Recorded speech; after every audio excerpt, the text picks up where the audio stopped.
This video brought to you by Mike's Barbecue on Route 32 in Isle. Come on down, we got some great food. That's Mike's Barbecue. Is there anything wrong with being called a redneck?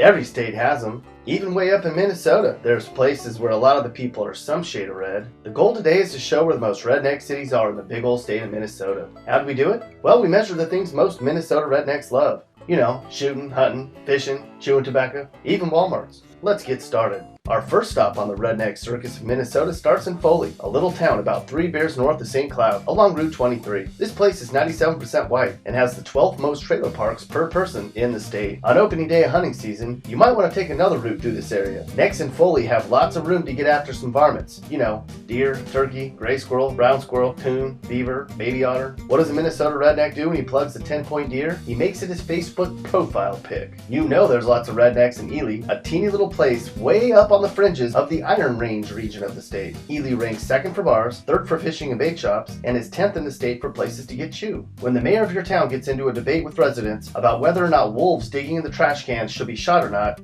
you know you live in a redneck town. Way up along Route 69, about halfway between Virginia and Grand Rapids, is the real redneck town of Hibbing. This place is about as deep into Minnesota's Iron Range as you can get, so you know it's real necky in these parts. Besides having plenty of places to get stuck in the mud and fish, Hibbing has a Walmart all to their very own up here. For a redneck, that's like short lines at Disneyland. And the number of bars here gives Hibbing the 5th highest concentration of bar stools to people. What's a Hibbing redneck do when he's too drunk to take the truck into town? He takes the snowmobile instead. Seems like there's rednecks in every nook and cranny in Minnesota. With the town named Moose Lake, you'd imagine there's a lot of rednecks living here, right? You betcha. Moose Lake is 85% white, and it's the type of place where rednecks can sit out all day long, illegally shooting at moose from their backyard stands. Oh wait, this is Minnesota. They have moose stands in their front yards here.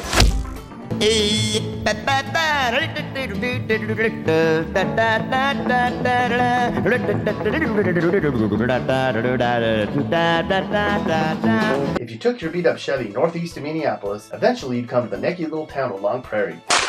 You know you get there because you'll see a big old pile of beer cans. Long Prairie is 14th for bars and is 15th for dollar stores per capita in Minnesota. But the real clincher here is a 70% high school graduation rate because, as we know, rednecks just hate school. That's okay though, Long Prairie necks. You seem to have it all figured out. You knew that getting stuck in the mud on Monday morning was way more important than sitting in math class. Just a short drive west of Brainerd is a little city of Staples, Minnesota. They have a 75% graduation rate and they rank 10th for dollar stores and 7th for gun stores in Minnesota. You probably don't want to say anything about their educational levels because they have so many gun stores in town and all. Even though these might be the nicest rednecks in the nation,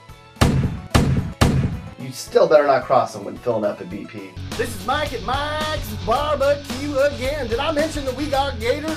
We got some good gator. Come down and try our gator and we will throw in some hush puppies. That's Mike's Barbecue on Route 32 in Isle. Continuing our neck toward Minnesota, we come to Sauk Center, a little place that's also right off I-94 in the central part of the state. In fact, when you look at the data, it's pretty damn clear that this part of the state should be called the Redneck Triangle. Let's just call the folks in Sauk Center the rednecks with paychecks. They ain't first class, but they ain't white trash. They're wild and a little crazy too. Some girls don't like Sauk Center guys.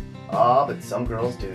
If you took Route 169 up from Coon Rapids, eventually you'd come to Malacca, Minnesota. Malacca ranks high in just about every small town redneck category we measured, except for places to fish. Not that a no fishing sign has ever stopped a redneck anyways, right? Fact is, rednecks in this part of the state will find just about anywhere to throw a pole in the water, any time of the year. Go! That's a true Minnesota redneck. About halfway between Minneapolis and the Savannah State Forest along Route 27 is the real redneck town of McGrath. This place is simply crawling with necks. Don't you know, McGrath rednecks wear camo to church, so you know they'll wear camo to the Mall of America. Other McGrath musts? A red solo cup for spit and chew, a mullet, coon hat, and a moose gun. And where's the most redneck city in Minnesota? That would be Aitkin. Located a couple of beers away from Brainerd along Route 210, we're speculating this entire place is some shade of neck. They rank 6th for gun stores, 9th for fishing stores, and they're 15th in Minnesota for trailer parks. Plus, only 80% of Aitkin has a high school degree, and it's 96% white. And this year, Aitkin's hosting the first ever Minnesota Redneck Festival. If that doesn't make you a redneck town, we don't know what does. If you live in Aitkin, or any of the other rednecky Minnesota cities we listed, you live in redneck heaven. Consider yourself blessed. Y'all come. Y'all come. Oh, you all come see us down there. Hey! Thank you, Roger.